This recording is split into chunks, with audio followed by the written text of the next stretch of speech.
ये आवाज अचानक से मेरे कानों में, हा लक्ष्मण मेरी रक्षा करो,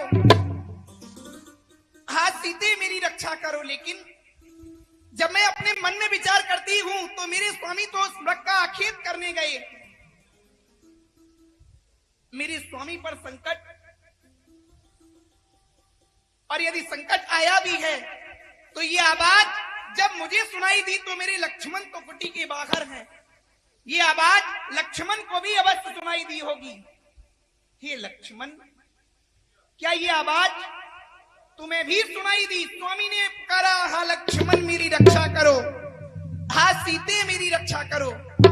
हे लाल, लगता है आज स्वामी पर कोई ना कोई तो संकट अवश्य ही आया है, और संकट आया है तो एक भाई का कर्तव्य होता है कि सुख की घड़ी में उसके साथ हो या ना हो, लेकिन उसके दुख की घड़ी में उसके साथ सदैव ही होना चाहिए। हे लक्ष्मण, आज तुम्हें जाना होगा। देवर देवर देवर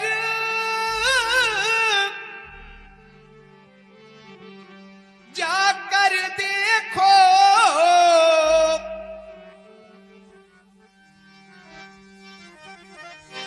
रघुराई तुम्हें टेरते हैं,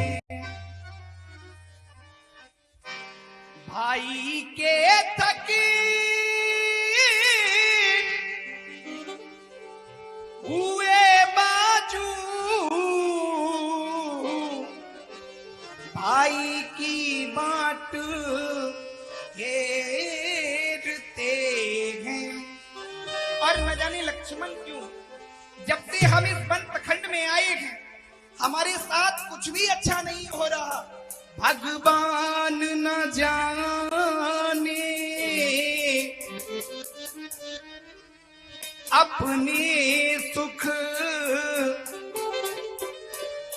कितने कष्टों के मुख में है।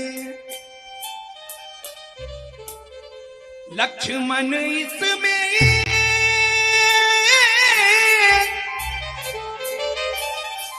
संदेह नहीं, प्राणेश इस समय दुख में है। जाऊ बेगी, संकट अति भागा, तुम्हारे बड़े भाई संकट में हैं और तुम्हें उनके पास में अवश्य ही जाना होगा। लक्ष्मण, जाओगे? सुन माता, आप हमसे कहती हैं कि श्री राम जी पर संकट आ गया है। अरे मैया, मुझसे तो ज्यादा आप भगवान के पास रहती हैं। मैं तो केवल छोटा सा सेवक हूं उनके दरबार का, और इस छोटे से सेवक ने भगवान के दरबार का प्रभाव देखा है।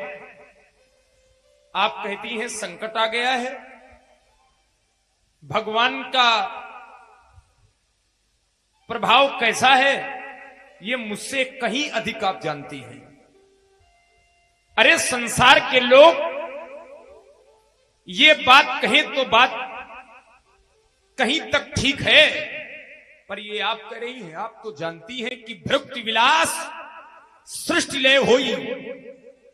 अगर श्री राम जी केवल अपनी भौं का विलास, भौं को हिलाने डुलाने लगे तो इस संसार का समापन हो सकता है। सृष्टि लय होई, प्रलय के पहले अगर कोई प्रलय ला सकता है तो वो श्री राम जी हैं। सृजन के पहले अगर कोई सृजन कर सकता है तो एक बार ब्रह्मा भी सोचेंगे कि मेरा जब मनमंत्र घटित होगा तभी सृजन होगा। मगर श्री राम जी में सामर्थ्य है कि श्री राम जी भृगु विलास सृष्टि ले होई तो सपने संकट पर कि सोई। क्या उन पर स्वप्न में भी संकट आ सकता है? अगर आ भी सकता है, किसी ने प्रयास भी किया है, तो हमें लगता है कि उस सिंगनी ने वो सिंह नहीं जन्मा। किसका साहस है हे माता जो उनको दुख पहुंचाएगा? क्योंकि सूरज जिस जगह प्रकाशित है वहां कब अंधेरा आएगा। अच्छा माना दुखाया भी, यद्यपि हमारे कान में भगवान की आवाज नहीं आई, आपके कान में आई, तो कभी कभी मान लेना भी चाहिए। अच्छा माना, दुख आया भी, पर मेरी बात पर विश्वास करें मैया कि वह दुखी नहीं कर पाएगा। मेरा विश्वास कहता है कि आनंद कंद के दर्शन कर सुख का स्वरूप बन जाएगा। इस समय धर्म यह है मेरा कि रहूं भाई की आज्ञा पर, क्योंकि सर्वस्व निछावर है मेरा अपने भाई की आज्ञा पर। ये वन विशाल है व्याघ्र व्याल, भय चारों ओर घनेरा है। मां तुम्हें अकेला छोड़ूं मैं, ये कर्तव्य नहीं मेरा है। मेरा कर्तव्य मुझको आदेशित नहीं करता है। अतः मैया आप इस सेवक को क्षमा करें, मैं आपकी आज्ञा मानने में अपने आप को अक्षम समझ रहा हूं।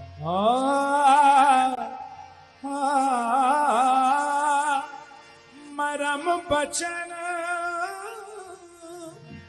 जब सीता बोला, हरि प्रेरित लक्ष्मण मन डोला। आज मानो ऐसा प्रतीत हो रहा कि ये आवाज और ये बाड़ी मेरे लक्ष्मण की नहीं। अच्छा, अब मैं जान गई मतलब का भाईचारा है। तुम भी घर से बन आए हो लक्ष्मण। इसमें कुछ स्वार्थ तुम्हारा है। कह रहे हो सर्वस्व निछावर है मेरा अपने भाई की आज्ञा पर। आज तक तुमने केवल अपनी भाई की ही आज्ञा का पालन किया है। बातें तो बहुत ही बड़ी बड़ी करते थे। एक बार जब मिथिला में श्री परशुराम जी का आगमन हुआ तो लक्ष्मण कह रहे थे मैं अपने भाई के लिए ये कर दूंगा, अपने भाई के लिए वो कर दूंगा। और आज जब समय आया तो कह रहे वो सर्वस्व निछावर है मेरा अपने भाई की आज्ञा पर। नहीं जाओगे, नहीं जाओगे?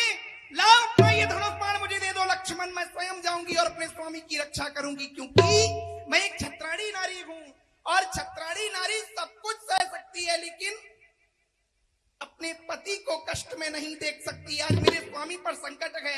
लाओ लक्ष्मण अपना धनुष बाण मुझे दे दो, मैं स्वयं जाऊंगी और अपने स्वामी की रक्षा करूंगी। लाओ लक्ष्मण। आपके मन में यह कल्पना हो गई, अरे संसार में ये बात अगर दूसरा कोई भी लक्ष्मण के लिए कह देता तो लक्ष्मण सोचने के लिए विवश न होता मां। पर यह बात आप कह रही है।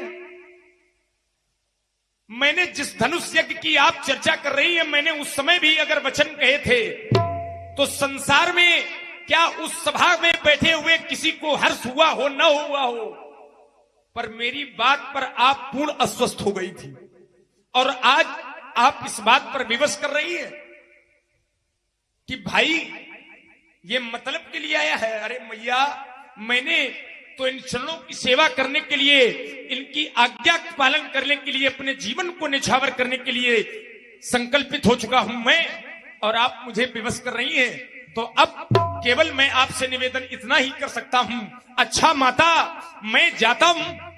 आपकी बात ही सही, अगर अब संसार इस लक्ष्मण को बुरा कहेगा तो लक्ष्मण सहन करने के लिए तैयार है, क्योंकि आपके मन में जो संदेह उत्पन्न हो गया है उस संदेह का निवारण अगर लक्ष्मण के प्राण क्यों न चले जाएं, पर उस संदेह का निवारण जरूर लक्ष्मण करेगा।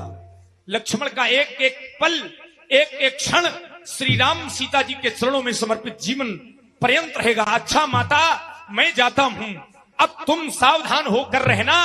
निवेदन आज्ञा नहीं दे सकता, निवेदन आज्ञा के भीतर यह दास रहा आपका मैं अनुपालन करने जा रहा हूं। बस केवल एक मेरी प्रार्थना है, एक मेरा निवेदन है, और इसको मैं कई बार आपसे कह रहा हूं, बस आज्ञा के भीतर दास रहा, रेखा के अंदर तुम रहना। इस रेखा का उल्लंघन कर जो पर्णकुटी में आएगा है आन उसे इस लक्ष्मण की, वो तत्काल भस्म हो जाएगा, वो तत्काल भस्म हो जाएगा। हे मैया मैं जा रहा हूं, केवल निवेदन इतना है कि इस रेखा के बाहर आप मत आइएगा, और अगर आप इस रेखा के बाहर नहीं आएंगी तो हम संपूर्ण अस्वस्थ बने रहेंगे और आप इस रेखा का पालन करिएगा।